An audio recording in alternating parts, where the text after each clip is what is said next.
The essence of Stoicism does not lie in repressing feelings or living rigidly. It's about understanding the essence of life, focusing on what we can control, and developing an inner fortress of calm. Although the 7 practices we'll discuss in this video outline a structured path, allow Stoicism to flow in your life, adapting and growing according to your needs. As Marcus Aurelius said, "The best revenge is not to be like your adversary. Do not become an enemy of your own peace and well-being." Before we begin, I would be very happy if you click the like button on the video. It helps spread Stoic philosophy to more people.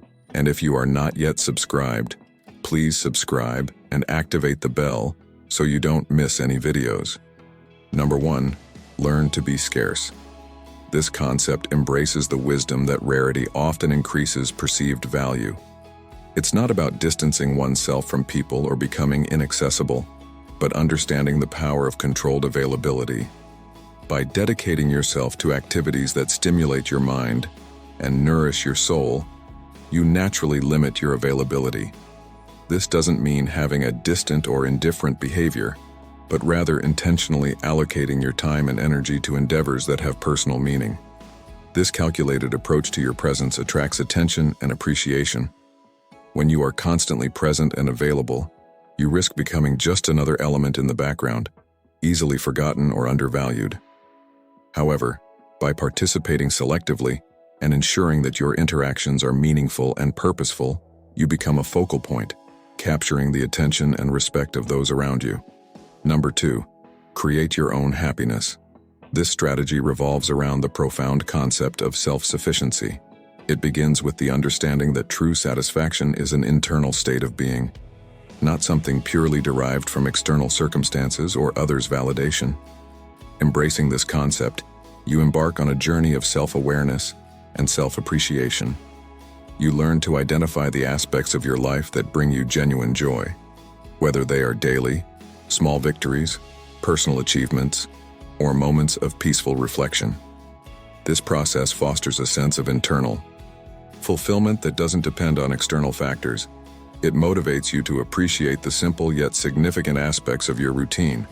These can include accomplishments at work, personal milestones, or even serene moments of contemplation in everyday life.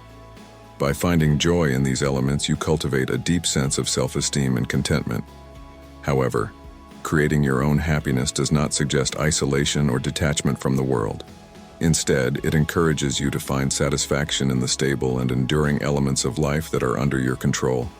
This may involve appreciating the beauty of nature, celebrating personal achievements, or finding contentment in your own company. Practicing this art strengthens a powerful sense of self-sufficiency and resilience, allowing you to navigate life with a stable internal compass unaffected by external fluctuations or opinions. This self-sufficiency becomes a beacon that draws others to your positive and confident presence. Recognize that happiness is a deeply personal and internal endeavor. By forging your own path to contentment, you radiate a magnetic energy that resonates with those around you. Number 3, learn to step back. Stepping back reflects the essence of self-respect and self-prioritization.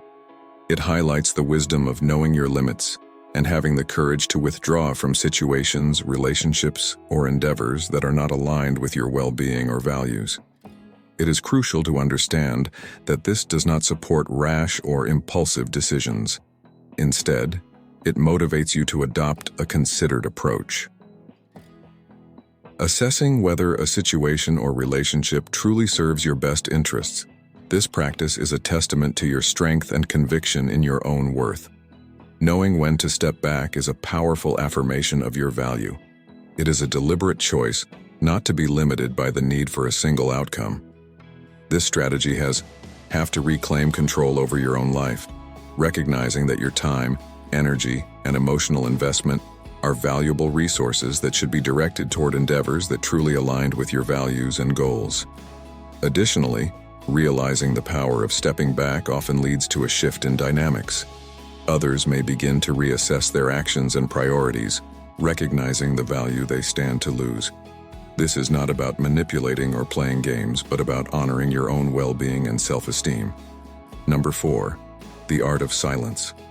This tactic highlights the significant impact of thoughtful communication, recognizing that sometimes withholding immediate contact or initiating conversations can create space for others to express themselves. It's about balancing being accessible and respecting your own time and presence. Silence here doesn't mean being distant or inaccessible, but rather understanding the power of intentional pauses.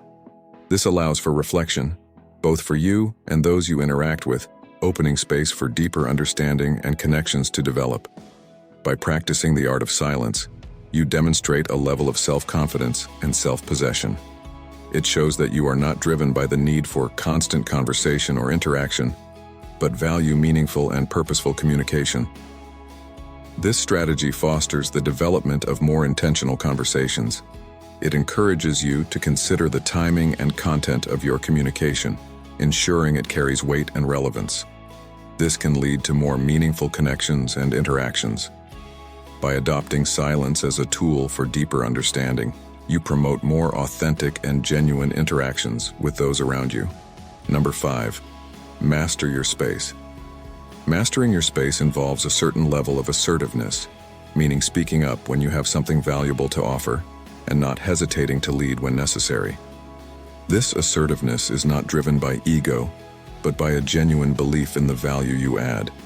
It is based on the fundamental understanding that you are the guardian of your own worth and merit. By doing so, you set the stage for others to recognize and value your contribution. Ultimately, mastering your space is a practice of self-advocacy and self-respect. It's about realizing that you are a valuable resource and that your presence has the power to influence and inspire those around you.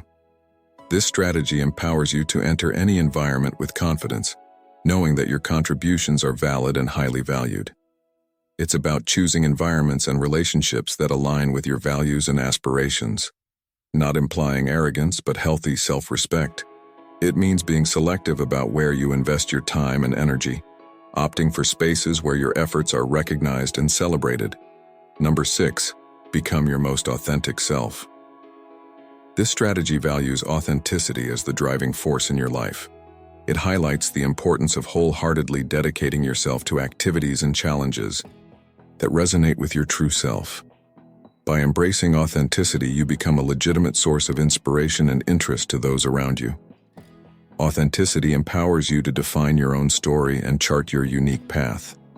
It's about realizing that your true self and contributions have great value, and that by being true to yourself, you become a beacon of inspiration for others.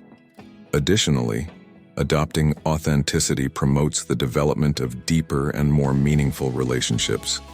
It creates an environment of mutual respect and support, where each person is encouraged to be who they truly are, contributing to each other's journey. In essence, this strategy highlights the transformative power of authenticity in awakening genuine interest and respect. It encourages you to lead with sincerity, inspiring others to do the same. By authentically embracing your passions and values, you naturally attract others to your unique journey. Number 7. Embrace continuous growth and learning. This aspect underscores the importance of self-development and continuous learning. It encourages you to view life as a journey of growth, where every experience, success, or setback is an opportunity to learn and evolve. Embracing continuous growth means actively seeking new knowledge, skills, and experiences. It could involve diverse reading, pursuing additional education, or facing new challenges in personal and professional life. This approach not only enriches your understanding of the world, but also enhances your ability to contribute meaningfully to conversations and endeavors. It demonstrates a commitment to personal development and an authentic interest in broadening your horizons. By adopting a growth mindset, you inspire others to do the same. Your dedication to self-development becomes a source of inspiration, encouraging those around you to also pursue continuous learning and development. It reflects a commitment to personal excellence and the recognition that there is always room for improvement. This concludes the 7 concepts to elevate your value and confidence. Remember, these strategies are not about manipulation, but reflections of strength. You are the builder of your own value, and by adopting these steps, You present yourself as someone of substance who respects themselves enough not to settle for less. Balancing kindness with self-esteem, availability with self-importance, and investment with self-preservation is the hallmark of a fulfilling life. Therefore, as you follow this path, do so with mindfulness and integrity. If this video contributed in any way to your ideas, leave your comment below. And if you're just arriving at the channel, don't forget to subscribe so you don't miss any of our videos. Be sure to check out the video on the screen.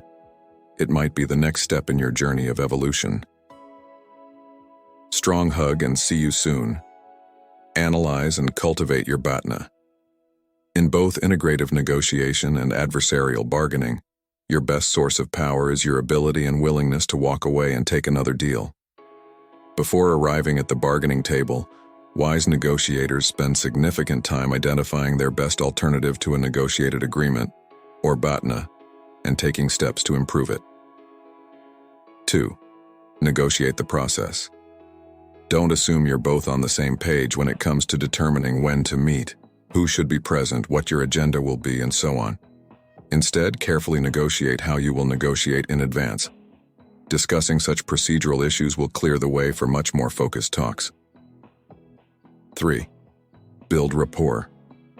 Although it's not always feasible to engage in small talk at the start of a negotiation, particularly if you're on a tight deadline, doing so can bring real benefits, research shows. You and your counterpart may be more collaborative and likely to reach an agreement if you spend even just a few minutes trying to get to know each other. If you're negotiating over email, even a brief introductory phone call may make a difference. This is one of the most valuable negotiating skills to master. 4. Listen actively. Once you start discussing substancy, resist the common urge to think about what you're going to say next while your counterpart is talking.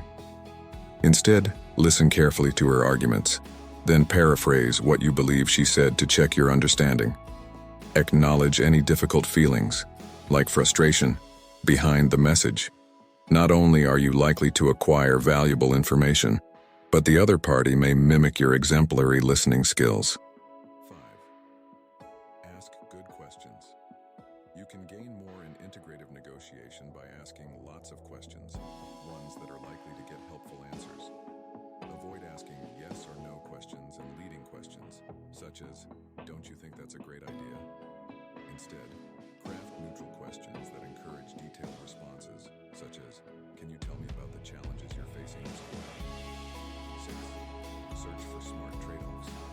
In a distributive negotiation, parties are often stuck making concessions and demands on a single issue, such as price. In integrative negotiation, you can capitalize on the presence of multiple issues to get both sides more of what they want. Specifically, try to identify issues that your counterpart cares deeply about that you value less. Then propose making a concession on that issue, in exchange for a concession from her on an issue you value highly. 7. Be aware of the anchoring bias.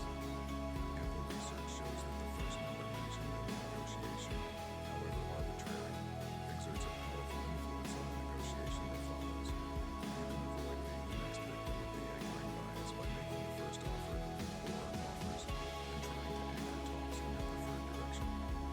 If the other side does anchor first, keep your aspirations and bhatna at the forefront of your mind, pausing to revisit them as needed. 8. Present multiple equivalent offers simultaneously, misos. Rather than making one offer at a time, consider presenting several offers at once. If your counterpart rejects all of them, ask him to tell you which one he liked best and why. Then work on your own to improve the offer, or try to brainstorm with the other party an option that pleases you both. This strategy of presenting multiple offers simultaneously decreases the odds of impasse and can promote more creative solutions. 9. Try a contingent contract. Negotiators often get stuck because they disagree about how a certain scenario will play out over time. In such cases, try proposing a contingent contract.